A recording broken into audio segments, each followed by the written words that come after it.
अस्सलाम वालेकुम। अच्छा, आज एक तो हम ओवरफ्लो के बारे में डिस्कस करेंगे और जो दूसरा हमारा टॉपिक होगा वो अंडरफ्लो होगा। बट उससे पहले हमने डाटा टाइप के बारे में थोड़ा सा और पढ़ना है। अच्छा, जैसे इंटीजर डाटा टाइप होती है, इंटीजर में हम जस्ट इंटीजर वैल्यू स्टोर करवाते हैं। हमें पता है जो इंटीजर का जो साइज़ है वो 4 बाइट होता है। अभी देखो, हमने एक वेरिएबल बनाया a, उसमें एक वैल्यू स्टोर की है 5। ये उसने एक जगह बना दी है 4 बाइट की a के नाम से, बट उसमें हम वैल्यू तो बड़ी स्मॉल सी वैल्यू उसमें स्टोर कर रहे हैं। अभी जो बाकी मेमोरी है वो तो वेस्टेड है ना। तो C++ अलाउ करता है कि अगर कोई हम स्मॉल वैल्यू स्टोर करवाना चाह रहे हैं ना, तो एक हम स्मॉल वेरिएबल बना लें। अगर कोई बड़ी वैल्यू है, लार्ज वैल्यू है, तो उसी तरह उसी हिसाब से हम एक बड़ा वेरिएबल बना लें। अभी तो ये 4 बाइट का वेरिएबल एक बनेगा। अगर हम शॉर्ट इंटीजर कर दें, इसका मतलब है ये जो a है ये एक शॉर्ट इंटीजर है। शॉर्ट इंटीजर 2 बाइट का होता है। इसमें हम अब स्मॉल वैल्यू स्टोर करवा सकते हैं। जब हम बड़े बड़े प्रोजेक्ट्स पे काम कर रहे होते हैं तो हमें मेमोरी को बहुत ध्यान से यूज़ करना होता है।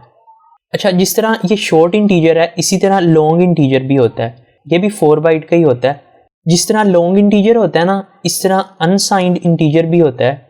इसमें अब हम क्या कर सकते हैं, हम इसमें नेगेटिव वैल्यू नहीं स्टोर करवा सकते, इसमें जस्ट पॉजिटिव वैल्यू स्टोर करवा सकते हैं।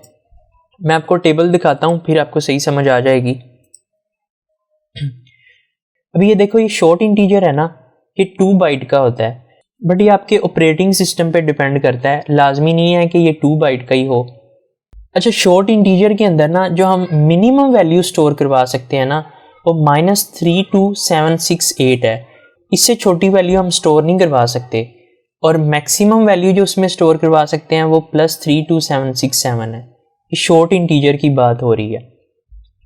इसी तरह अनसाइंड शॉर्ट इंटीजर भी होता है। उसमें ये नेगेटिव वैल्यू नहीं आती, पॉजिटिव वैल्यू आती हैं। अभी ये देखो, ये जो वैल्यू आ रही है किस तरह आ रही है। अगर हम कैलकुलेटर निकालें और इधर लिखें 32767 और इसमें ऐड कर दें 32767, ठीक है, ये बन रहा है 65534। इससे मतलब एक कम बन रहा है। अगर हम ये वाला 0 भी इसमें ऐड कर लें, मतलब ये भी इसमें शामिल है, तो ये यही नंबर बन जाता है 65535। जो अनसाइंड शॉर्ट इंटीजर होता है वो भी 2 बाइट का होता है और उसकी रेंज ये है, मतलब 0 से लेके 65535। इससे बड़ा हम नंबर इसमें स्टोर नहीं करवा सकते।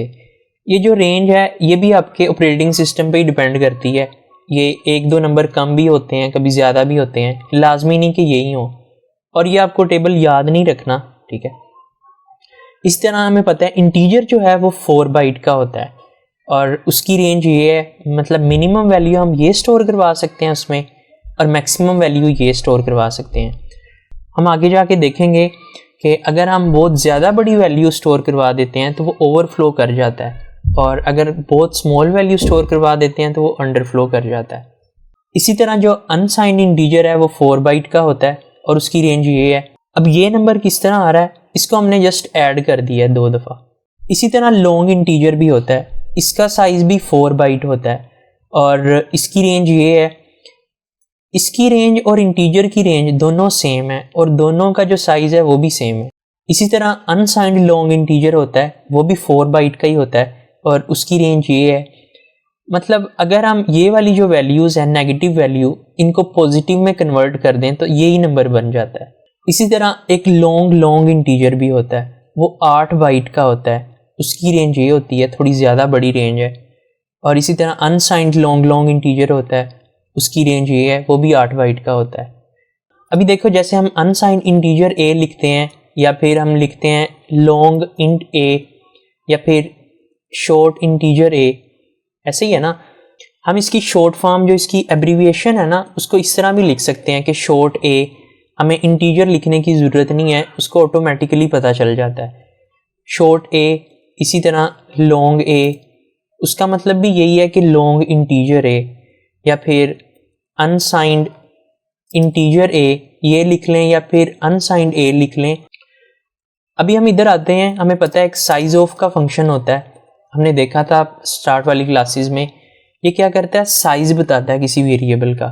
अभी हम a का साइज चेक करना चाह रहे हैं ना, तो इधर जस्ट a लिख देंगे और एक दफ़ा इसको रन करते हैं अनसाइंड इंटीजर है ये एक a और उसका साइज़ है 4 बाइट।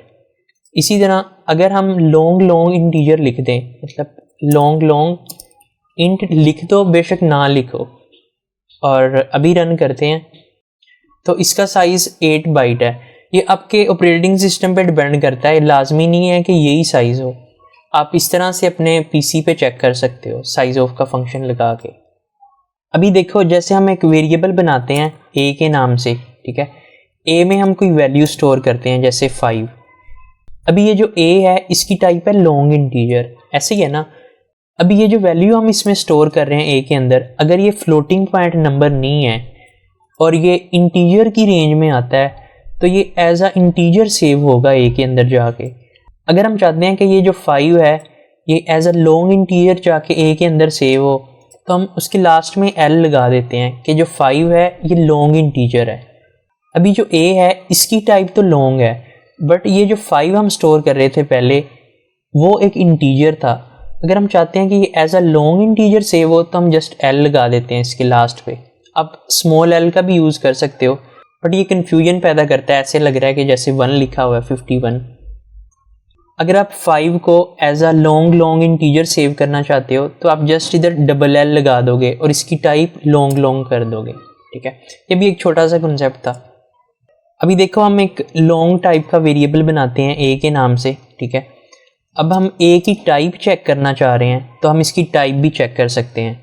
इधर जस्ट हम क्या लिखेंगे, टाइप id, और जिसकी आप टाइप चेक करना चाह रहे हो ना इधर उसका नाम आ जाएगा। अभी हम a की टाइप चेक करना चाह रहे हैं तो a आ जाएगा डॉट नेम। तो वो कह रहा है जो a है ना उसकी टाइप l है, l मतलब लॉन्ग। इसी तरह अगर हम इसकी टाइप इंटीजर कर दें और अभी रन करते हैं तो ये देखो i को प्रिंट कर रहा है, i मतलब इंटीजर। तो होप सो आपको इसकी समझ आई होगी, लॉन्ग, शॉर्ट और अनसाइंड की। इनको याद करने की कोई ज़रूरत नहीं है, इनकी वैल्यूज़ वगैरह। अभी हम आते हैं अपने मेन टॉपिक की तरफ, अंडरफ्लो क्या होता है और ओवरफ्लो क्या होता है। अभी ये देखो शॉर्ट इंटीजर है, उसमें हम मिनिमम ये वैल्यू स्टोर करवा सकते हैं और मैक्सिमम ये, ऐसे ही है ना, 32767। इसको याद रखना 32767। अब हम एक वेरिएबल बनाते हैं शॉर्ट इंटीजर a के नाम से और a में स्टोर करवाते हैं 32767, a इज इक्वल टू 32767, ठीक है। और सी आउट करते हैं a को। नीचे आके a की वैल्यू एक इंक्रीज कर देते हैं, मतलब इंक्रीमेंट कर देते हैं और फिर वैल्यू प्रिंट करते हैं। देखो क्या होता है, एक दफ़ा रन करते हैं इसको। ये देखो जब हमने a की वैल्यू इधर प्रिंट की इस जगह पे तो ये वाली वैल्यू प्रिंट हो गई। फिर हमने इसकी एक वैल्यू इंक्रीज कर दी, मतलब इसकी कैपेसिटी इतनी नहीं थी जितनी हमने इसमें वैल्यू स्टोर कर दी। जैसे ही एक वैल्यू हमने इंक्रीज की कि ओवरफ्लो कर गया, तो इधर देखो जैसे ही वो ओवरफ्लो उसने किया ना तो ये वैल्यू जो थी वो रैप अराउंड होगी जितनी उसकी मिनिमम वैल्यू थी। तो जब भी एक वेरिएबल जो है वो ओवरफ्लो करता है तो वो रैप अराउंड हो जाता है उसकी मिनिमम वैल्यू जितना। अभी हम अंडरफ्लो वाली एग्जांपल करते हैं, इसमें मिनिमम वैल्यू हम ये स्टोर करवा सकते हैं 32768 और ये वैल्यू माइनस की होगी। इधर हम आते हैं और हम कहते हैं कि हम इससे भी एक कम वैल्यू स्टोर करवाना चाहते हैं और रन करते हैं इसको। इधर देखो जैसे ही हमने इधर सी आउट ए किया तो ये जो वैल्यू थी स्टोर उसमें वो प्रिंट हो गई। इधर आके हमने उसकी वैल्यू एक डिक्रीज कर दी तो ये क्या हो गया, अंडरफ्लो हो गया। अभी देखो इसमें हम ये वाली वैल्यू मिनिमम स्टोर करवा सकते थे, हमने इधर आके क्या किया, उससे भी एक कम वैल्यू स्टोर की। जैसे ही एक कम वैल्यू स्टोर की तो वो अंडरफ्लो कर गया। अंडरफ्लो किया तो उसका जो डाटा था वो रैप अराउंड हो गया उसकी मैक्सिमम वैल्यू जितना। ये देखो, तो इस तरह जब एक वेरिएबल अंडरफ्लो करता है तो वो रैप अराउंड हो जाता है उसकी मैक्सिमम वैल्यू तक, और जब कोई ओवरफ्लो करता है तो वो रैप अराउंड हो जाता है उसकी मिनिमम वैल्यू तक। ये था कॉन्सेप्ट अंडरफ्लो और ओवरफ्लो का। बाकी मिलते हैं फिर नेक्स्ट क्लास में।